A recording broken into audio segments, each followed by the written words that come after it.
எனக்கு கட்டளை கொடுக்க வேண்டியவன் நீ அல்ல, உன் அண்ணன் அமீர் காசிம் கான். அவர்தான் என் தலைவன். எல்லோருக்கும் மேலான ஒரு தலைவர் இருக்கிறார், ஆண்டவன். அவருடைய கட்டளைக்கு நீயும் நானும் மட்டுமல்ல, அமீர் காசிம் கான் உள்பட இந்த நானிலமே தலைவணங்கித்தான் ஆக வேண்டும். அது மட்டுமா, இந்த வேலைக்கார பயல்களுக்கு இடம் கொடுத்தா தலையில நின்றுப்பாங்க. உட்கார்ந்து திக்கிற உங்களை விட வேலை செய்து படைக்கிறவங்க எவ்வளவு உயர்ந்தவங்க தெரியுமா? உங்களுக்கு 10 கோடி டாலர் பெருசு, இந்த உலகத்தில் உள்ள தனி ஜீவன் எனக்கு அதை விட பெருசு. மிஸ்டர் பைரவன், மக்களுடைய அழிவுல நீங்க வாழ்ந்துடலாம் நம்பாதீங்க. இந்த பணமே உங்களை அழிச்சிடும். அது நிலைக்கும் நிலைக்காது. அது சரி, நமக்கு என்ன வியாபாரம்? புண்ணாக்கு புண்ணாக்கு வியாபாரம்.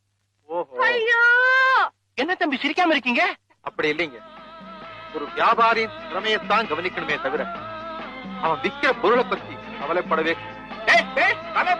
கேட்டுக்கம்மா கேட்டுக்க.